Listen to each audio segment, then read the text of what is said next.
Good morning, students. How are you?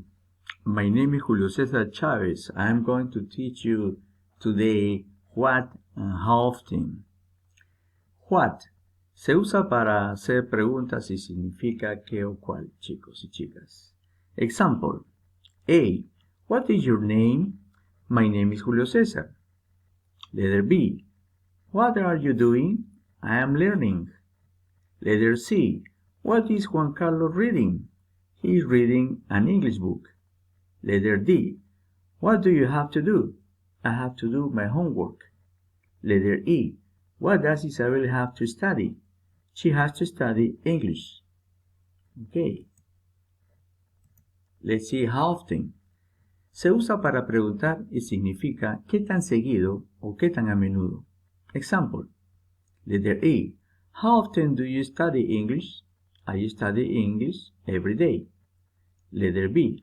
How often does your brother go to the beach? He goes to the beach 3 times a week. Letter C. How often do the students study English? They study their English twice a week. Ok, estudiantes, chicas y chicos.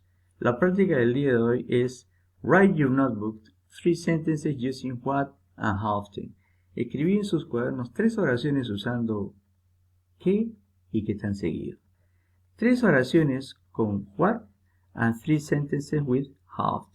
Entonces 3 por cada uno. Por ejemplo, example. Como se dan cuenta he puesto una de cada una con what y una con how often. Ustedes tienen que hacer con what 3 y con how often 3 también. 3 preguntas con sus respuestas. Con what? What are you doing? I am learning English. Con how often? How often do you go to the park? I usually go to the park 2 times. Ok, muchachos y chicas. Eso es lo que tienen que hacer el día de hoy, niños y niñas. La tarea es esta. Ok, escribir 3 oraciones, recuerden, niñas y niños, con what, o sea, haciendo la pregunta como en el ejemplo, con su respuesta. Por ejemplo, ¿qué estás haciendo? Yo estoy aprendiendo inglés. Con how often. ¿Qué tan seguido vas al parque? Yo usualmente voy al parque 2 veces. Puede ser al día, a la semana, etc. Ok, chicos. A trabajar, niños, con sus cuadernos.